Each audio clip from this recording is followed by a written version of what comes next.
Bismillahirrahmanirrahim. Alhamdulillahirabbil alamin. Wassalatu wassalamu ala asyrafil anbiya'i wal mursalin wa ala alihi wa sahbihi ajma'in. Asyhadu an la ilaha illallah wa asyhadu anna Muhammadan abduhu wa rasuluh. Rabbi shrah li sadri wa yassir li amri wahlul 'uqdatam min lisani yafqahu qawli. Rabbi yassir wa la tu'assir. Rabbi tammim bil khair. Subhanaka la ilma lana illa ma 'allamtana innaka antal halimul hakim.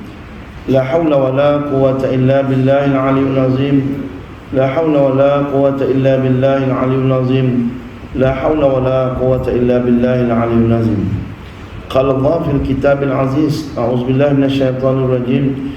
Innal ladzina amanu wal ladzina hajaru wa jahadu fi sabilillah ulaika yarjuna rahmatallah wallahu ghafurur rahim. Sadaqallahul azim. Yang bermaksud sesungguhnya orang-orang yang beriman itu adalah orang-orang yang berhijrah, yakni meninggalkan kampung halaman mereka, dan mereka berjihad di jalan Allah Subhanahu wa taala, dan mereka tidak mengharapkan apa-apa melainkan rahmat Allah Subhanahu wa taala.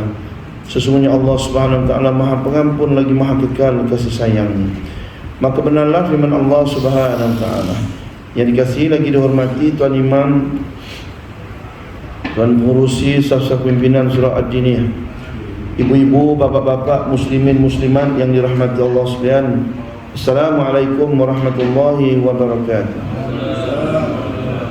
Pertama-tama dan selamanya lah mari kita merafakkan kesyukuran kita kepada Allah Subhanahu wa taala, kerana dengan limpah kurnianya lah malam ini dapat kita berhimpun bersama-sama. Kita duduk sebentar dalam majlis ilmu, majlis yang penuh keberkatan dan kerahmatan di sisi Allah Subhanahu wa taala. Dan jangan lupa kita panjatkan kesyukuran yang tidak terhingga kepada Allah Subhanahu wa taala atas nikmat Islam dan nikmat iman yang Allah Subhanahu wa taala kurniakan kepada kita. Mudah-mudahan ianya berkekalan sehinggalah kita kembali menghadap Allah Subhanahu wa taala kelak. Amin ya rabbal alamin. Muslimin muslimat yang dirahmati Allah sekalian, alhamdulillah Allah Subhanahu wa taala masih lagi beri kita rezeki untuk kita bertemu dengan tahun baru 1445 Hijrah. Bila masuk bulan Muharram ni, kata Nabi SAW, afdalul siyam ba'da Ramadan syahrullah wa Muharram, atau kama qala di sahih riwayat Imam Muslim.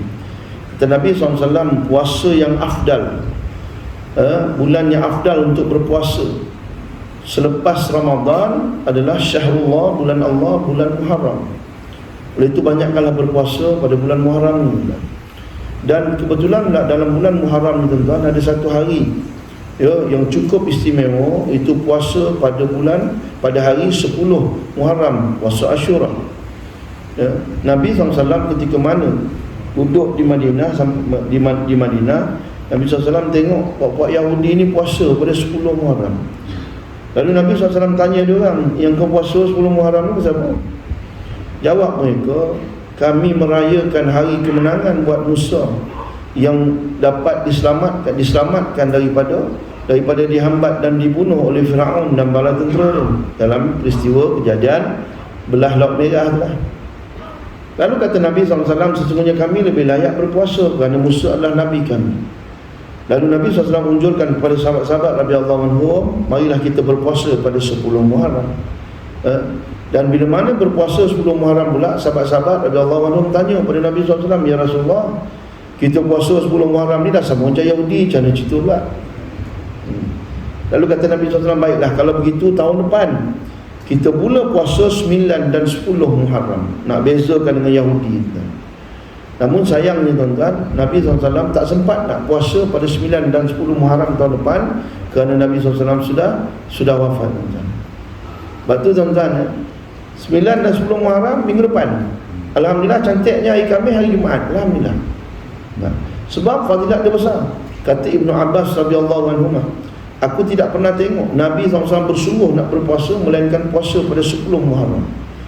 Kerana tuan-tuan, kalau kita puasa, barang siapa yang puasa pada 10 Muharram, Allah SWT akan ampunkan dosa dia setahun yang lepas. Bayangkan, kita dosa dah lah banyak, karung dosa.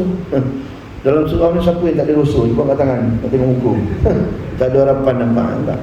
Jadi tuan-tuan, ya, puasa lah pada 10 Muharram insya-Allah.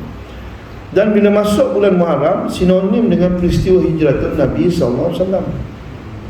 Tuan, walaupun Nabi SAW berhijrah pada bulan Safar, tapi mengambil kira kepada hijrahnya sahabat-sahabat radhiyallahu anhum bermula pada bulan Muharram.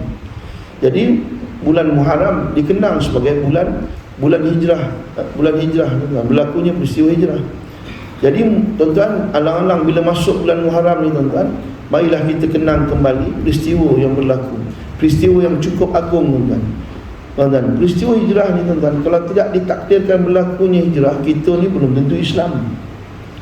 Tuan-tuan, sebab tuan-tuan, dengan berlakunya hijrah ni lah tuan-tuan, Islam berkembang dengan cukup pantas, sehinggalah sampai ke tanah Melayu ni, dan akhirnya kita boleh dapat Islam. Sebab tu sebut tuan-tuan, hijrah ni peristiwa yang penting. Sebab tu tuan-tuan, dalam bulan Muharram ni tuan-tuan akan dengar ustaz-ustaz banyak dia akan sentuh pasal hijrah. Tuan-tuan jangan jemu, jangan muak pula. Kan semak pula tengok ustaz ni, tu hari ustaz tu dah sentuh dah hijrah ni, sentuh lagi hijrah. Tak apalah dengar banyak kali pun. Cerita Piramli daripada kecil sampai dah nak mati boleh tengok, hari-hari tengok. Tak? Ini kan pula cerita yang penting tuan-tuan. Baik, sekadar mengambil, kita mengimbau kembali bagaimana peristiwa hijrah ni boleh berlaku. Tuan-tuan, bila mana dakwah diperintahkan oleh Allah Subhanahu Wa Taala kepada Nabi SAW dilakukan secara terang-terangan. Sebelum ni dakwah dilakukan secara sembunyi-sembunyi. Kemudian pada tahun keempat kerasulan Nabi SAW, perintah dakwah secara terang-terangan sudah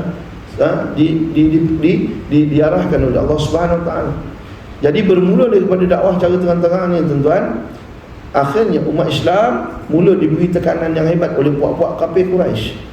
Nabi SAW tidak diapa-apakan, walaupun Nabi SAW sendiri diletakkan pur unta di belakang Nabi SAW dan macam-macam lagi, tapi tidaklah sampai mendera. Kerana Nabi SAW dia ada kedudukan yang istimewa di kalangan Quraisy. Tambahan pula, Abu Talib adalah ketua kepada Bani Hashim. Tapi Nabi SAW tak berjaya nak menghalang sahabat-sahabat lain didera tuan-tuan. Bagaimana kita tengok Bilal bin Rabah radhiyallahu anhu tuan-tuan, diseret di padang pasir, kemudiannya dijemur di tengah panas dan diletakkan batu di atas dada dia. Tuan-tuan, sikit lagi nyawa Bilal bin Rabah ni nak habis, hampir-hampir nak mati dah. Abu Bakar As-Siddiq radhiyallahu anhu datang tebus Bilal bin Rabah, kemudian memerdekakan Bilal. Begitu juga dengan Khabbab Al-Arab radhiyallahu anhu, dia dipanggang sehingga kan lemak-lemak dia tu menitis, cair menitis memadamkan api yang memanggang dia. Ibnu Mas'ud, Abdullah bin Mas'ud radhiyallahu anhu dipukul tuan-tuan sampai pingsan kerana baca Al-Quran depan Kaabah. Besok datang lagi, baca lagi, kena pukul lagi tuan-tuan sampai pingsan. Kita pun tak pukul pun kita tak baca kan. Allahu Akbar. Itu. Malah ada yang dibunuh sahabat-sahabat, ada yang dibunuh seperti mana yang berlaku kepada keluarga Yasir. Tuan-tuan, Yasir tuan-tuan dia dibunuh kerana mempertahankan akidah. Begitu juga dengan isteri dia Sumayyah. Sumayyah adalah muslimat yang pertama dalam sejarah Islam yang menumpahkan darah syahid dalam mempertahankan akidah.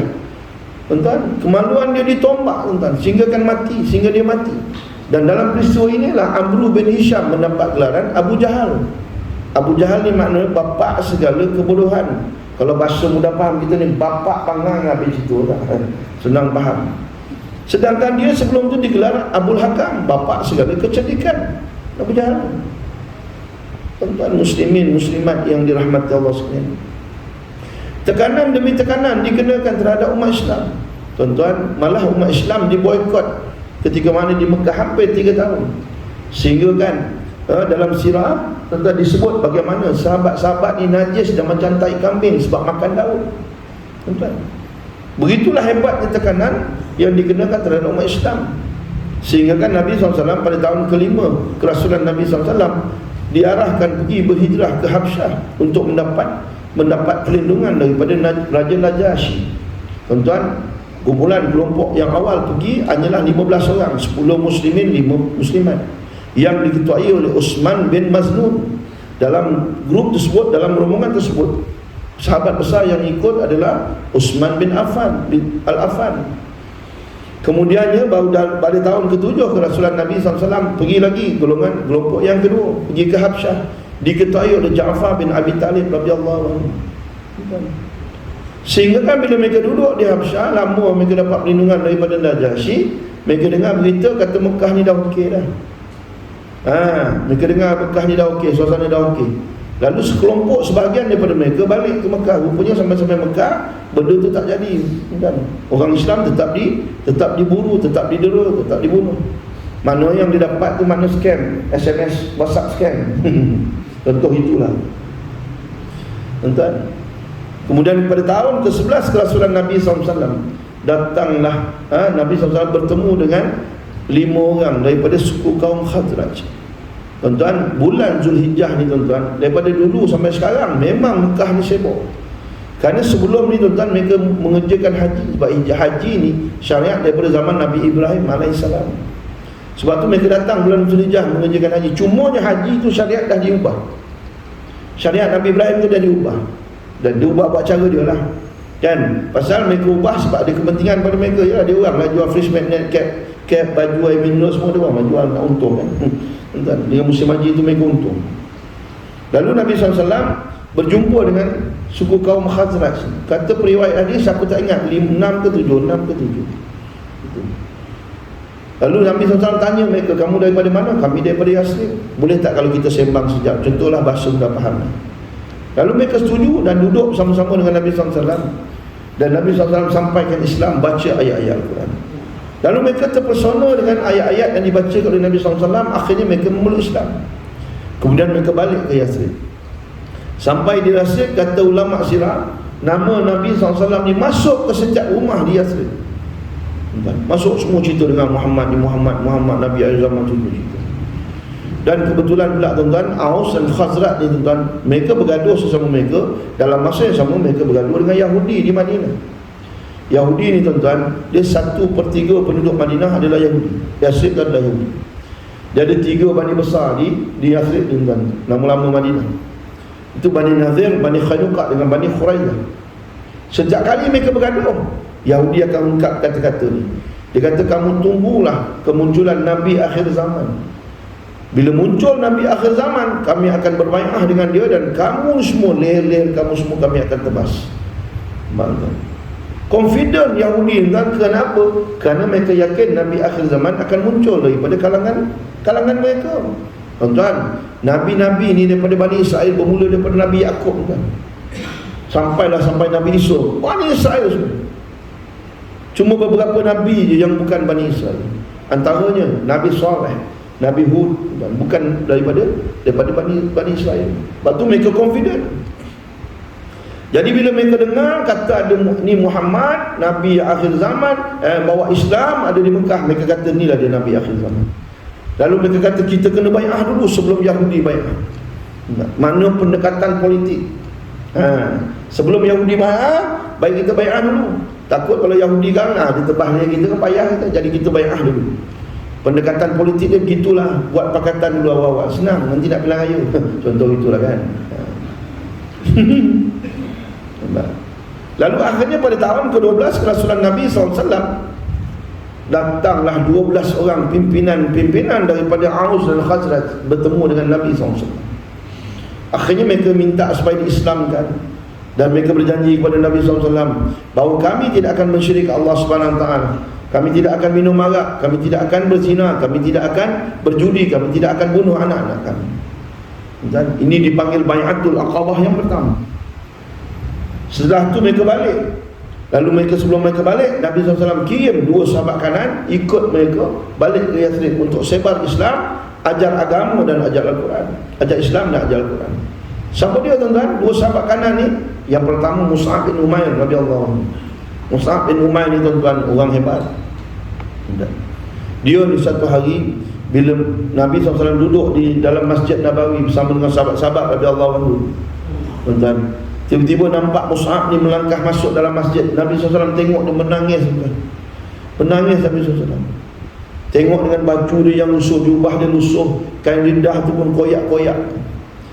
Allahu Akbar. Sebab apa tuan-tuan? Mus'ab ni, dia ni asalnya orang kaya. Bukan setakat dia kaya, dia anak orang kaya di Mekah. Dia ni idola kepada anak-anak muda di Mekah. Dia kalau pakai baju yang paling cantik, kalau pakai minyak wangi yang paling wangi. Hebat. Kata Nabi SAW, aku tidak pernah lihat anak muda yang rambutnya sentiasa tersisir rapi melainkan Mus'ab. Memang dia kaya, dia datang daripada keluarga yang kaya. Abah dia pun kaya, abah dia banyak projek dengan Putrajaya, contoh. Dan mak dia pun kaya juga, pasal mak dia jutawan kosmetik, contoh. Mus'ab bin Umair ni tuan, antara yang awal memeluk Islam, as-sabiqun awal. Dia bila masa tu dakwah secara sembunyi-sembunyi. Mereka berhimpun, Nabi SAW berhimpun di rumah Arqam bin Abi Arqam. Lalu Mus'ab kata, dia tanya, hati dia tertanya-tanya apa benda yang dicakap oleh Muhammad. Lalu dia menyusup masuk ke rumah Arqam bin Abi Arqam. Dalam rumah tu, dalam peristiwa tu, dalam perjumpaan tu, dia dengar Nabi SAW baca Al-Quran. Dia tertarik. Dia kata, ini bukan datang daripada manusia, ini datang daripada sumber yang lain. Akhirnya saya ringkaskan, dia masuk Islam di tangan Arqam bin Abi Arqam. Namun dia rahsiakan pengetahuan daripada dia, keislaman dia daripada pengetahuan keluarga dia, terutama mak dia, pasal mak dia banyak pengaruh kan. Ya biasalah kan, perempuan tak, dia macam-macam tu, geng Tapawai ada, geng Kowe ada tak, grup WhatsApp tingkap ada, macam-macam banyak tu yang macam-macam masalah. Jadi dia sembunyikan keislaman dia daripada pengetahuan keluarga dia. Sehinggalah pada satu hari Uthman bin Talha masa ni dia belum Islam, dia nampak Mus'ab bin Umair masuk dalam rumah Arqam bin Abi Arqam. Uthman bin Talha ni pun dia ada cerita dia. Uthman bin Talha ni dia pemegang kunci Kaabah. Ketika tu dia pegang kunci Kaabah tu, dah 18 keturunan termasuk dia tu telah pegang kunci Kaabah. Dia ni tuan-tuan, bila hari Jumaat dia akan buka kat pintu Kaabah. Hari Jumaat dia akan buka. Bagi orang masuk lah, tengok orang pun masuk, ambil gambar selfie apa semua dalam Kaabah tu lah kan. Satu hari Nabi SAW nak masuk, dia tahan. Dia kata, Muhammad, kamu tak boleh masuk. Kata Nabi SAW, kenapa kau halang aku masuk, wahai Uthman? Kata Uthman bin Talha, aku yang memegang kunci, aku ada hak untuk halang siapa yang nak masuk, aku ada hak untuk beri kebenaran siapa yang nak masuk. Jawab Nabi SAW, Uthman, kamu kena ingat, satu hari nanti kunci yang di tangan kamu tu akan berpindah milik kepada aku. Dan ketika itulah kamu tahulah aku akan serahkan kepada siapa yang lebih berhak untuk memegang kunci Kaabah. Uthman bin Talha ni tentang bila sebut macam tu, dia senyum anjing. Kau senyum anjing, senyum buat gelak gitu.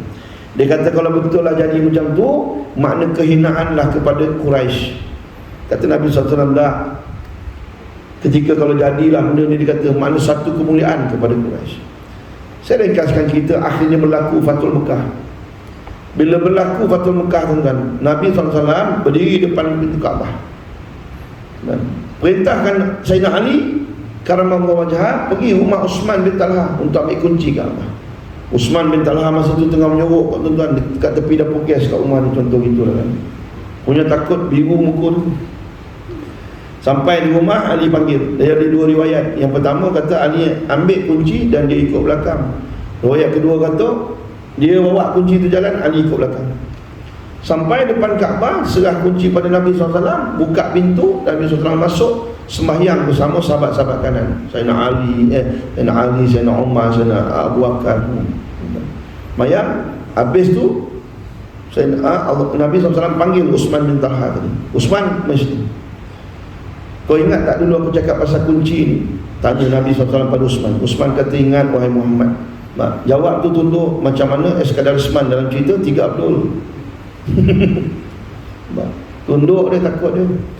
Dan hari ini Uthman, kunci sudah berada di tangan aku, dan akulah yang akan lebih berhak menentukan siapa yang selayaknya memegang kunci. Abbas bin Abdul Muttalib ketika itu ada sebelah Nabi SAW, pakcik Nabi SAW ada sebelah dia. Dia belum Islam. Dia kata, wahai Muhammad, bisik kata Nabi SAW, wahai Muhammad, Quraisy sudah dimuliakan dengan menjaga Zamzam. Muliakanlah Quraisy dengan menjaga pintu kunci Kaabah. Lalu kata Nabi SAW, bersaksilah wahai seluruh manusia, kunci ini aku serahkan kembali kepada Uthman bin Talha, kerana Uthman lah yang lebih layak memegang kunci Kaabah, dan dia akan pegang kunci ini sampai kiamat. Ni Bani Syaibah tu daripada Utsman bin Talha lah keturunan tu. Sampai sekarang pegang kunci Kaabah tu. Bani Syaibah. Utsman tuan-tuan, bila Nabi SAW sebut itu, terkejut dia, menganga dia. Sebab tuan-tuan, dia rasa Nabi SAW pasti akan balas dendam.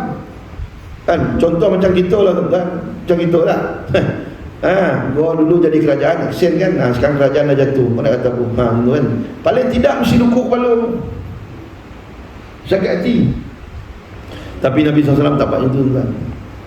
Dan akhirnya membawa kepada keislaman Utsman bin Talha. Dia ni lah yang beritahu mak Mus'ab bin Umair radhiyallahu anhu. Bila balik rumah, mak dia tanya Mus'ab, aku dengar, mak dengar kau dah join kelab Muhammad. Betul ke? Contoh itulah soalan. Kata Mus'ab, ya mak.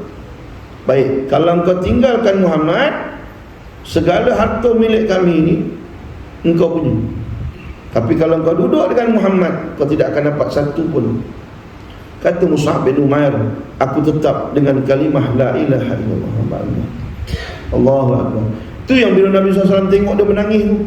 Kata Nabi SAW, ni itulah dia Mus'ab yang meninggalkan kesenangan dunia demi nak mempertahankan kalimah Allah Subhanahu wa taala. Allahu akbar. Lalu Nabi SAW tanya sahabat-sahabat di depan. Dia kata, kalau Allah takdirkan, Allah SWT takdirkan kamu ni semua kaya. Kayanya kamu ni, pagi baju lain, petang baju lain, malam baju lain. Punya kaya tu.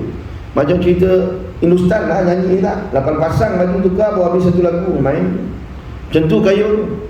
Kayanya kamu, kata Nabi SAW, kamu belum habis makan lagi, orang dah angkat dah pinggan letak lauk lain.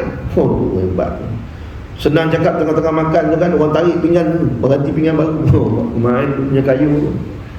Dan kayanya kamu, rumah kamu diselimutkan dengan kiswah Kaabah. Kelambu Kaabah tu selimut rumah itu. Punya kaya tuan-tuan. Kelambu Kaabah ni memang daripada dulu tuan-tuan. Siapa dapat projek buat kelambu Kaabah ni memang kaya. Sebab nak buat kelambu Kaabah ni bukan murah tuan-tuan. Tu. Nak buat tu, dia memerlukan 120 kilo benang emas, 120 kilo benang perak, 670 kilo benang sutra. Tu nak buat 5 keping tu, 1, 2, 3, 4 dekat Multazam tu kecil tu. Harga total tu 20 juta rial Saudi tuan. Tu yang India, Pakistan, Bangladesh buat lap ingus, buat lap mata celaka tidak ada. Tengok depan rasa nak lempang, geram menengok. Tuan-tuan pergi umrah ke apa, jangan suka nak pegang kelambu Kaabah. Macam dia lap tu depan mata saya tu dia lap. Allahu akbar. Kata Nabi SAW, kalau kau kaya macam tu, macam mana keadaan kau? Sahabat-sahabat radhiyallahu anhum jawab, ya Rasulullah, kalau macam tu kaya tu senanglah kami nak ibadat, senanglah kami nak semayang, kami nak zikir, kami nak sedekah, kami nak iktikaf, kami nak bangun tahajud, senanglah ya Rasulullah, sebab kaya dah. Sekarang ni susah ya Rasulullah. Susah kami ni, bila susah tu susah nak ibadat, kami ni susah. Kan? Sekarang ni susah ya Rasulullah. Siang kerja office, malam jual burger pula. Kadang-kadang siang kerja office, malam buka car wash. Contoh tak? Kadang-kadang dah siang bawa Grab, malam bawa taksi pula. Macam tu. Contohlah Grab food, siang malam bawa taksi. Contohlah susah lah, makna susah. Jadi susah tu susah nak ibadat. Maksud sahabat-sahabat Allah. Kata Nabi SAW, keadaan kamu sekarang ni lebih baik kalau kamu kaya. Makna kalau kau kaya besok lagi lah kau ragu. Yo. Kan? Bila kaya lagi kau susah. Kan? Nak meeting panjang, kau kaya macam-macam meeting projek, meeting tender lah, meeting apa tak. Asal meeting tu lah masuk waktu. Asal meeting masuk waktu. Asal masuk waktu tu lah kau meeting. Nah, tu belum lagi dinner lagi, high tea lagi, belum lagi main golf, business trip. Nak buat yang wajib pun alhamdulillah kalau boleh buat. Siapa duduk di kedudukan tu dia tahulah. Ni maksud Nabi SAW. Ni Mus'ab bin Umair ni tuan-tuan, dia orang yang cerdik. Bila dia bercakap, dia gigi dia jarang. Kata sahabat-sahabat radhiyallahu anhum, bila dia bercakap akan terbit kecerdikan daripada celah-celah gigi dia. Inilah tuan-tuan, Mus'ab bin Umair radhiyallahu anhu dihantar ke Yasrib untuk ajar Islam. Yang kedua, Abdullah ibnu Ummi Maktum. Tuan, dia ni buta. Tapi buta-buta dia ni hebat. Sebab apa kita kata hebat? Kerana dialah Nabi SAW ditegur oleh Allah Subhanahu Wa Taala. Satu hari Nabi SAW dapat peluang untuk berdiskusi dengan pemimpin kafir Quraisy tentang Islam. Tuan-tuan, ketika tu tuan-tuan, Nabi SAW nak berdakwah susah, nak bercakap tepi jalan tak boleh, nak tazkirah tak boleh, nak kuliah tak boleh, apa pun tak boleh.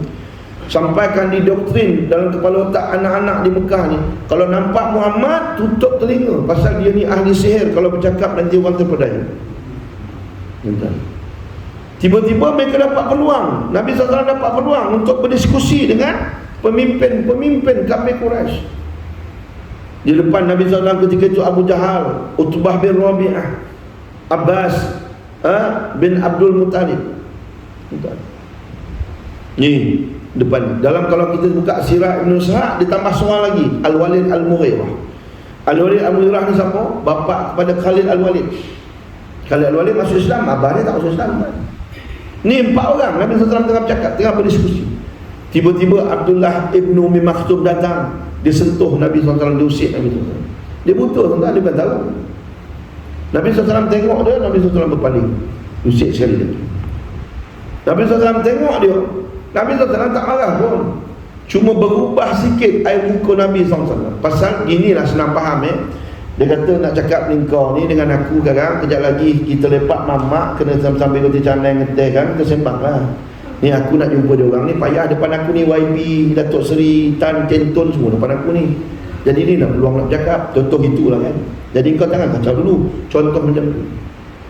Lalu Allah SWT turunkan ayat daripada surah Abasa, daripada ayat 1 sampai ayat 16, menegur sikap Nabi SAW terhadap Abdullah ibn Umi Maktum. Abasa wa tawalla anja'ahul a'ma. A'ma tu buta tu, sepakat ulama tafsir mengatakan bahawa itulah dia Abdullah ibnu Umi Maktum. Sejak daripada itu tuan-tuan, Nabi SAW bila nampak Abdullah ibnu Umi Maktum ni, dia akan panggil, wahai manusia yang menyebabkan aku ditegur oleh Allah Subhanahu Wa Taala, mari duduk sebelah aku. Nabi SAW bentang sekain, muliakan Abdullah ibnu Umi Maktum. Ni Nabi SAW tak ada marah dia, tak ada kecil hati, tak ada, malah muliakan orang yang menyebabkan Nabi SAW ditegur oleh Allah Subhanahu Wa Taala. Cuba kalau kita orang tegur macam ni, 3 kali raya tak bercakap. Nah, kita orang Melayu tak? Kau boleh tegur tuan, tak boleh tegur, jangan buat besar. Memang tak bercakap. Besarnya jiwa Nabi SAW. Dan Abdullah ibn Umi Maktum ni tuan-tuan, dia ni muazzim kepada Nabi SAW. Dia ada dalam sejarah ni ada 4. Yang pertama Bilal bin Rabah, yang kedua Abdullah ibn Umi Maktum. Sebab tu kalau muazzan di Madinah, azan pertama biasanya Bilal bin Rabah. Nak bangkitkan orang tahajud, ataupun kalau bulan puasa orang nak sahur ke apa, Bilal bin Rabah azan dulu. Kemudian bila masuk waktu baru Abdullah akan azan. Sebab tu kata Nabi SAW, bila kamu dengar Abdullah ibn Umi Maktum azan, maknanya dah masuk waktu, jangan makan. Yang ketiga, nama dia Abu Mahzurah. Abu Mahzurah ni ketika mana berlaku Fathul Mekah, bila Bilal azan tuan-tuan, dia dengan kawan-kawan dia, masa tu budak ni dalam umur 40 kali 15 itu, dia buat main-main azan, dia ejek-ejek azan Bilal. Dia buat lawak, dia buat gelak-gelak kat ujung. Habis azan, Nabi SAW panggil dia, kau main sendiri sekejap. Mak, risau kat dia kan, dia takut kena lempang. Nabi SAW marah, datang, takut dia. Lalu Nabi SAW pegang umubun kepala dia. Kata Nabi SAW, demi Allah, hatiku terasa dipenuhi dengan keimanan dan keyakinan, dan aku yakin makna perasaan itu datang daripada Allah Subhanahu Wa Taala. Makna dia nampak Abu Mahzurah ni ada masa depan yang baik dalam Islam. Lalu diislamkan Abu Mahzurah, lalu dia ajar cara azan yang betul-betul. Sampailah dia wafat, dia menjadi muazzin tuan-tuan di Masjidil Haram, senang cakap, di Mekah. Dan yang keempat, nama dia Sa'ad Al-Qaras. Sa'ad Al-Qaras ni asalnya adalah muazzin di Masjid Quba. Dan Nabi SAW seminggu sekali mesti pergi semayang kat Masjid Quba. Dan dia lah tukang, dia muazzin di Masjid Quba. Cuma bila Nabi SAW wafat, Bilal azan di Masjid Nabawi tu, cuba azan di Masjid Nabawi, tapi masuk perkataan Muhammad tu nak sebut tu, Bilal tak boleh sebut, terlalu sebab kerana rindu sangat pada Nabi SAW. Dan akhirnya tuan, Bilal pun berhijrah dan Sa'ad Al-Qaras nak menggantikan Bilal untuk menjadi muazzim di Masjid Nabawi. Dan dia tuan-tuan, sunnahnya kalau kita pilih muazzim ni, dia kena pilih suara sedap. Sebab tu antara 4 orang ni, dia ikut urutan tu. Suara yang paling sedap Bilal, Abdullah, Abu Mahzurah barulah Sa'ad bin Al-Qaras. Suara sedap.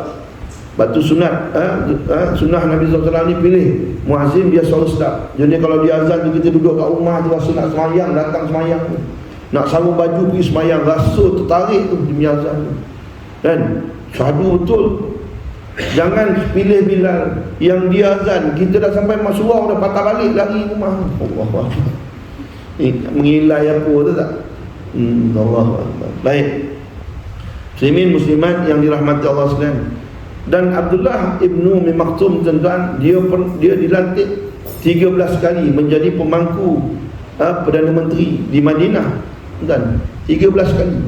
Dan juga pemangku imam besar di Madinah, kan? 13 kali itu pemangku. Bila Nabi SAW keluar, dia ganti. Bila pangku ni tuan-tuan, makna-makna nak gantikan Nabi SAW ni, orang tu mesti hebat, kan? Dan macam imam lah tuan-tuan, imam kan. Imam, bila imam tak ada, tuan-tuan takkan pergi cari imam yang pergi satgam, pergi minum daun ketum. Tak ada tak. Mesti yang agak lebih kurang sama level atau bawah sikit untuk ganti jadi imam. Macam tu lah Abdullah ibn Umi Maktum. Dan dia makna hebat di sisi Rasulullah SAW. Dan dia pada tahun ke-14 Hijrah, tuan, dia masuk dalam perang Qadisiyah. Dia minta izin daripada Umar Al-Khattab untuk masuk perang. Dan dia perang, bila masuk perang bukan dia buat silat lemah kat belakang, tak ada. Dia bawa panji Islam. Dan dalam sejarah dia sebelum tuan-tuan, dia sempat bunuh musuh sebelum dia syahid di medan Qadisiyah menentang Parsi. Macam mana dia perang kita tak tahu, dalam keadaan dia buta tu. Allah, tuan bayang. Muslimin muslimat yang dirahmati Allah sekalian, ni Abdullah ibn Umi Maktum, dua orang ni lah dihantar ke Madinah, ke Yazid begitu. Tuan-tuan, hampir setahun pemergian mereka sampai utusan daripada Yazid sampai kepada Nabi SAW, beritahu bahawa ya Rasulullah, lembut hati penduduk Yazid menerima Islam ya Rasulullah. Ramai dah orang masuk Islam ya Rasulullah. Borang pun tak sempat nak putus cek dah, keahlian pun tak sempat nak buat, punya ramai orang masuk. Contoh itulah kan. Ramai. Tuan-tuan, lembut. Orang Yazid masuk Islam, tuan-tuan, dalam tempoh sebelum sampai setahun sudah hampir 300 orang masuk Islam. Berbanding dengan Mekah 13 tahun Nabi SAW berdakwah, hanya 200 orang masuk Islam. Tuan bayangkan, lembut tak hati orang Yazid. Macam kita lah orang Melayu tak? Orang Melayu kita ni lembut ni, masuk Islam, mudah terima Islam. Sebab kita ni tuan-tuan, tak perlu Nabi-Nabi Rasul-Rasul SAW, tak perlu sahabat-sahabat Nabi Allah SWT datang ke tanah Melayu untuk sebar Islam, tak perlu. Padan dengan pedagang Arab kan? Nah, masa saya di Oman marin, saya bila balik daripada Yaman tu, keluar dari Jalan Darat, saya sampai di Salalah Oman tu sehari awal. Jadi ada masa lah nak berjalan. Saja musim-musim Salalah tu, antara tempat yang dia bawa muzium perdagangan Arab. Jadi dia tak bawa, dalam muzium tu tunjuklah kapal apa yang dia orang bawa, baju apa dia orang pakai, apa barang yang dia bawa, termasuk peta perjalanan perdagangan. Tuan-tuan, dia tunjuk jalan tu daripada Semenanjung Hijaz tu lah, bumi Arab, Oman, Yaman, Arab Saudi, semua tu dia panggil Hijaz, UAE apa semua tu. Dia akan singgah di Arakan. Arakan ni kat mana tuan-tuan? Myanmar sekarang. Arakan tu asalnya adalah sebuah negara Islam, tuan-tuan. Dan nama Arakan diambil sempena dengan nama Rukun. Tu dia panggil Arakan. Dan daripada situlah kemudian dia pergi ke Melaka. Dia tulis Melaka tuan, kembang sekejap ni. Dia tulis datang Melaka. Lagi pedagang-pedagang Arab datang ke Melaka. Dulu berdagang bukan nak sebar Islam sangat. Cuma tengah-tengah berniaga, matahari gelincir kan, Zuhur, masuk waktu Zuhur, mereka ambil wudu, semayang tepi kedai. Orang Melayu Melaka tengok, Melayu Melaka kan mari nelayan, tarik seluar tangannya, kain kat sini, tengok apa Arab ni buat kan. Akhirnya saya ringkaskan, mereka, para mesyuarat panggil mereka untuk berdiskusi di istana. Dan akhirnya para mesyuarat memeluk Islam. Bila mana para mesyuarat memeluk Islam, barulah rakyat Melaka berbondong-bondong masuk Islam. Mana lembut hati kita ni. Sahabat-sahabat radhiyallahu anhum tak sampai. Tuan-tuan, saya pernah di China, sahabat sampai. Saya pernah semayang di masjid Sa'ad bin Abi Waqqas di Guangzhou. Nah, sini tak sampai tuan. Padan dengan pedagang Arab yang kita Islam lah. Tuan-tuan bayang kalau Nabi-Nabi Rasulullah SAW ni kalau turun tanah Melayu ni, ni depan saya ni semua wali semua, jalan atas pakai zikir, main tu. Nabi SAW mendengar utusan itu daripada Yasrib, seronok Nabi SAW mendengarkan perkembangan Islam di Yasrib. Kemudian pada tahun ke-13 kerasulan Nabi SAW, datanglah 73 muslimin, 2 muslimat untuk bertemu dengan Nabi SAW. Mereka nak pujuk Nabi SAW untuk pergi ke hijrah ke Yasrib. Tuan-tuan, pertemuan dilakukan waktu pagi sebab tak boleh cara terang-terang, bimbang-bimbang dapat dihidu oleh puak-puak kafir Quraisy. Lalu mereka jumpa waktu pagi, pukul 3 pagi. Nabi SAW ditemani oleh Abbas bin Abdul Muttalib, pakcik dia. Dia kata, kehadiran aku ni untuk memastikan keselamatan Nabi Muhammad. Dia belum Islam, tapi sayang Nabi SAW. Dan orang-orang Yasrib ni, geng-geng ni 73 ni, muslimin, 2 muslimat, ajak Nabi SAW. Ya Rasulullah, marilah hijrah ke Yasrib. Kami akan lantik kamu jadi pemimpin kami, bimbing kami sediakan tempat untuk kamu. Tuan-tuan, orang Yasrib nak lantik Nabi SAW jadi Perdana Menteri. Cuba kalau kita orang lantik jadi Perdana Menteri, agak macam mana? Pagi tu juga, jom kita gerak sekarang. Takut dia mengubah fikiran, tak? Lagipun kalau sampai pagi esok, sempat angkat sumpah. Itu kalau gitu, tak? Kebulu jawatan. Tapi Nabi SAW tak, kan? Nabi SAW kata, boleh dengan syarat. Ada 5 syarat. Kata Jabir radhiyallahu anhu, syarat dia apa? Yang pertama, kata Nabi SAW, dengar dan patuh perintah, dengar dan patuh semasa rajin dan malas. Dengar dan patuh apa? Perintah Allah dan Rasul. Sebut masa rajin dan malas sebab apa? Sebab masa rajin tak ada masalah. Masa rajin, semangat. Cakap sikit takbir, cakap sikit takbir. Bila takbir tu takbir, urat merih timbul. Takbir. Itu masa rajin. Masa malas cakap dah gajah rimau, buat bodoh. Kuliah pun tidur. Contohlah, bukan surau ni, surau tempat lain. Itu pertama. Yang kedua, sanggup keluar belanja masa senang dan susah. Keluar belanja untuk apa? Belanja di jalan Allah Subhanahu Wa Taala. Sebut waktu senang dan susah. Sebab waktu senang tak ada masalah. Mujazat tak ada. Waktu senang tak ada masalah, nak minta semangat, kan? Waktu susah ada masalah sikit lah. Nampak ustaz datang buat tabung, cilaku ustaz ni kata. Asal ceramah je buat tabung, asal ceramah buat tabung, semak pula aku tengok. Contoh itulah, kan? Allahu Akbar. Yang ketiga, amal ma'ruf nahi munkar. Ajak orang buat kebaikan, cegah kemungkaran. Tuan, dia kena pair sekali tu, kan? Dia tak boleh ajak kebaikan tapi tak cegah kemungkaran, tak jadi. Sebab tu sekarang ni kita nak ngajak orang kebaikan tak ada masalah, tapi nak mencegah kemungkaran kita ada masalah. Sebab tu budak-budak sekarang tengok tuan-tuan generasi baru ni, mana ada hormat dengan kita, tak hormat, kan? Kau tak peduli kau ustaz ke, kau pak haji ke, kau imam ke, kau bilal ke, siap ke, peduli apa pun. Dia bawa motor tu tak langgar kita dah baik. Tak ada dia hormat dia. Allahu Akbar. Baik. Kemudian kata Nabi SAW, tegakkan agama Allah tanpa menghiraukan celaan. Maknanya Islam ketika itu suatu agama yang asing. Mereka dah sembah berhala ni ratusan tahun. Tiba-tiba nak tegakkan Islam di celah-celah masyarakat jahiliah. Sudah tentu ada cabaran. Sebab tu tanpa menghiraukan celaan, kata Nabi SAW. Pak, tuan-tuan, kita ni tuan saya kata nak tegakkan agama Allah, nak hidupkan balik sunnah yang sunnah Nabi SAW yang dah lama tak buat pun kita payah. Tuan-tuan setuju tak? Contohlah, malam sekarang, sekejap lagi nak tidur kan, tuan-tuan berani tidur, betul pakai celak, berani pakai celak, muslimin lah, muslimat tak kan, muslimin pakai celak. Tapi pesan dengan bini dulu tak? Takut bini terkejut, kan dia tengok opera mana pula dia tuan-tuan ni. Tak apa kalau dia bercakap, tak apa, takut dia senyap, tahu Teresa nangis dia. Pasal ya, abang dah terbiat kata. Sudah besar gitu. Kemudian yang kelima, pertahan, tolong dan pertahan aku, kata Nabi SAW, seperti mana kamu mempertahankan anak dan isteri kamu. Setuju? Setuju. Inilah dipanggil perjanjian Aqabah, Bai'atul Aqabah yang kedua. Lalu mereka setuju. Kemudian dengan setuju itulah akhirnya Nabi SAW perintahkan sahabat-sahabat untuk berhijrah bermula pada bulan Muharram.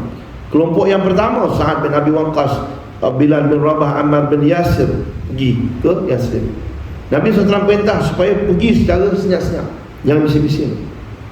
Tapi tuan-tuan, kelompok yang kedua diketuai oleh Umar Al-Khattab. Dia mana boleh bersenyap kan. Umar Al-Khattab besok dia nak hijrah, hari ini dia pergi semayang depan Kaabah. Bangun pagi depan Kaabah. Habis semayang dia pun bangun, dia panggil, wahai penduduk Mekah, besok aku nak hijrah. Barang siapa nak isteri jadi janda, anak jadi yatim piatu, tunggu aku kat lorong. Seekor tak berani tunggu kan? Seekor tak berani tunggu. Umar Al-Khattab tuan-tuan, jangan main-main. Dalam sirah dia, Umar Al-Khattab ni kalau dia lalu lorong tu, setan tak berani lalu. Punya hebat Umar. Tu Umar lah, bukan kita. Kita tak usah kata lorong, dalam surau setan duduk atas bangku ke tak? Contoh itulah kan. Tak takut setan gitu. Nah, akhirnya tuan-tuan, hijrah ni sahabat-sahabat radhiyallahu anhum, tuan-tuan, dihidu oleh puak-puak kafir Quraisy. Lalu mereka panggil satu mesyuarat tergempar sebelum dia buat sesuatu keputusan. Dia kata tak boleh jadi, Muhammad sudah menghantar kawan-kawan dia pergi ke Yathrib untuk membina kekuatan, dan akhirnya dia akan serang kita balik. Kita kena buat sesuatu. Lalu mereka berbincang, bermesyuarat di Dar An-Nadwah. Tuan-tuan, Dar An-Nadwah ni kalau siapa yang pernah pergi Mekah, tuan-tuan, lokasi dia, kalau kita berdiri sini depan kita Kaabah, di belah kanan ni yang kubah hijau yang 3, kubah hijau 3, belah kiri kita Sa'i, Safa Marwah, di belakang kita ni lah Dar An-Nadwah, dewan tempat mereka bermesyuarat. Mesyuarat tuan-tuan, habis seluruh bani-bani dalam Quraisy. Dalam Quran ni ada banyak bani. Semua ketua-ketua bani dipanggil dalam mesyuarat tersebut, kecuali Bani Hashim dan Bani Muttalib, kerana dua ni banyak bantu Nabi SAW. Wakil kepada Bani Muttalib ni siapa dia? Abu Lahab. Abu Lahab membership dia orang. Dan dalam mesyuarat tersebut Iblis join. Itu yang mahal tu. Tuan-tuan bayangkanlah mesyuarat Iblis join tuan-tuan. Iblis datang dengan menyerupai orang tua yang berpakaian kemas. Nampak tak?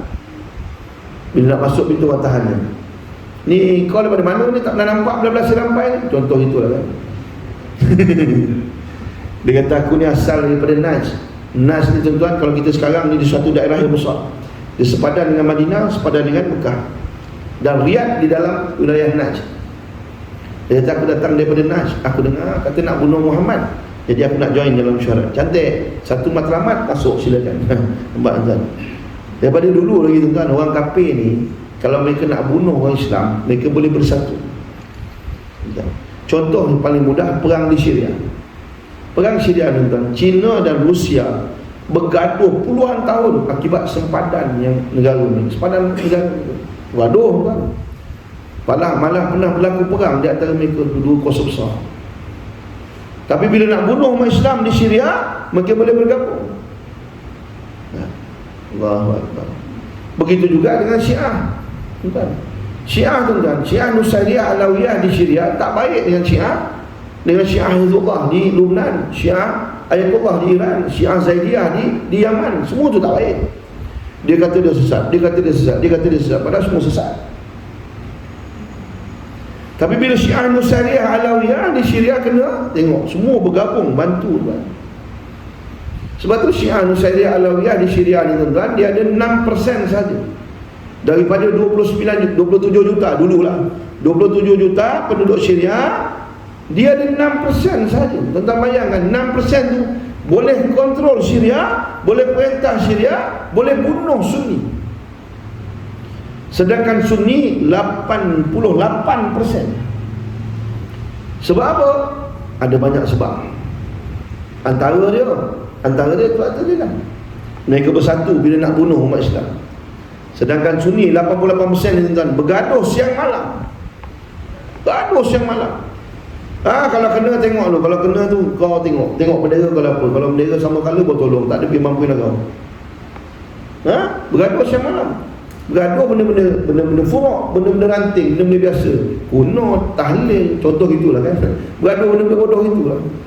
Main tarawih 20 rakaat ke 8 rakaat, contoh gitulah kan. Benda-benda macam tu bergaduh. Sudahnya apa yang ada? Hancur. Entah. Jadi mereka benarkan Iblis masuk join dalam mesyuarat, bangun beberapa bagi cadangan. cadangan nak tangkap Nabi SAW tak sesuai, nak tangkap nak pergi buang daerah tak sesuai. Semua tu dibantah oleh Iblis bantah. Akhirnya Abu Jahal sendiri yang bagi cadangan. Dia kata kita himpunkan 50, setengah riwayat kata 30, setengah riwayat kata 50 pemuda-pemuda daripada berlainan bani supaya bunuh Muhammad. Jadi bila bunuh Muhammad, darah Muhammad akan terpercik ke setiap pemuda-pemuda tadi. Jadi Bani Hashim dan Bani Muttalib tak boleh nak balas dendam kerana mereka terpaksa berhadapan dengan banyak bani. Ini cadangan dia. Iblis bangun kata itulah cadangan yang paling bernasbat dan Allah. Saya rekaskan cerita. Akhirnya bila dapat keputusan untuk bunuh Nabi SAW, Allah SWT turunkan wahyu surah Al-Anfal ayat 30. Inna Allah SWT wa iz yamkuru bikal ladzina kafaru. Dan ingatlah wahai Muhammad ketika mana puak-puak kafir ni merancang untuk menahan kamu, untuk membunuh kamu, malah untuk mengusir kamu, mana keluar daripada Mekah. Wa yamkuruna wa yamkurullah wallahu khairul makirin. Sesungguhnya mereka menjalankan tipu daya, kami membalas tipu daya atas mereka, dan sesungguhnya perancangan Allah SWT yang lebih baik. Tuan-tuan, ayat itu turun waktu tengah hari.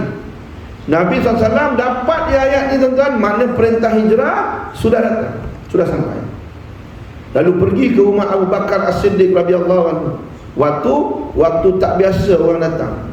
Arab ni tuan-tuan, masa saya duduk Mekah makin, memang saya tengok sendiri, dia akan keluar waktu pagi, kemudian waktu petang tu bawa ke malam, bawa Arab keluar. Kalau tengah hari ni orang tak keluar. Saya pula gila budak-budak tu. Habibi ya Syafi'i ya Rasulullah bi